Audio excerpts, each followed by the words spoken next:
அதே மாதிரி இந்த கல்வி கூடங்கள் திறக்கிறாங்கன்னு வைங்க, பள்ளிக்கூடம் மதரசா அறிவை பத்தி பேசக்கூடிய எந்த ஒரு இஸ்லாமிய சபையா இருந்தாலும் இந்த ஹதீஸை விட்டு போட்டுருவாங்க எல்லாருமே. என்ன ஹதீஸ்?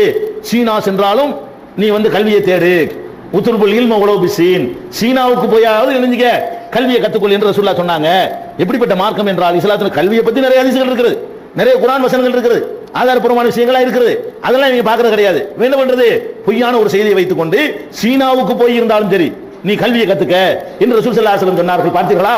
சீனா என்பது எவ்வளவு தூரத்தில் இருக்கிற ஒரு நாடு, அவ்வளவு கஷ்டப்பட்டாவது கல்வியை கற்றுக்கொள் என்று நபிகள் நாயகம் ஸல்லல்லாஹு அலைஹி வஸல்லம் சொன்னாங்க அப்படிங்கிற மாதிரி சொல்றாங்க. இது எங்க இருக்குன்னு கேட்டா இப்னு அதிங்கிறவர், அபூ நயீம்ங்கிறவங்க, பைஹக்கிங்கிறவங்க, இப்னு அப்துல் பர்ங்கிறவங்க இவங்க எல்லாம் தங்களுடைய நூல்களில் பதிவு பண்ணியிருக்காங்க.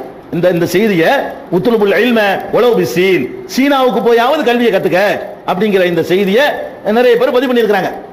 ஆனா எல்லாருமே எப்படி பதிவு பண்ணியிருக்காங்கன்னு கேட்டா அபு ஆத்திகா என்று சொல்லப்படக்கூடிய தரீஃப் பின் சுலைமான் என்பவர் வழியாகத்தான் இந்த ஹதீஸை எல்லாருமே பதிவு பண்ணியிருக்காங்க. எல்லா நூல்களையும் இப்னு அதி அவர் பேர் தான் சொல்றாரு, அபூ நயீம் அவர் பேர் தான் சொல்றாரு, பைஹக்கியும் அவர் பேர் தான் சொல்றாரு, இப்னு அப்துல் பர் அவர் தான் சொல்றாரு.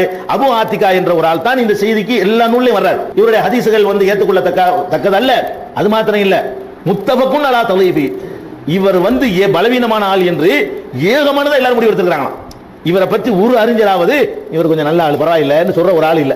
அப்ப எல்லாரும் சேர்ந்து ஒரு ஆளை மோசமான ஆள் சொல்றாங்கன்னு சொன்னா அவர் சொல்ற செய்தி எப்படி உண்மையா இருக்கும்? அது போக ரசூல் ஸல்லல்லாஹு அலைஹி வஸல்லம் காலத்தில் இப்படி சீனா என்பது கல்விக்கு பெயர் பெற்ற ஒரு நாடாக இருந்துச்சு அப்படி சொல்வதற்கு அப்படிலாம் கிடையாது. இவங்க பின்னாடி பார்த்தாங்க சீனா பெரிய நாடா இருக்குது, சீனா தூரமா இருக்குது, அதை சொல்லிக்கிறோமே அப்படிங்கிறதுக்காக சொல்லிக்கிட்டாங்களே தவிர சீனாவுக்கு போனால் நீ மார்க்க கல்வியை கத்துக்க, உலக கல்வி கத்துக்கன்னு சொல்லக்கூடிய எந்த ஒரு ஹதீஸும் ஏற்கத்தக்க ஹதீஸாக இல்லை.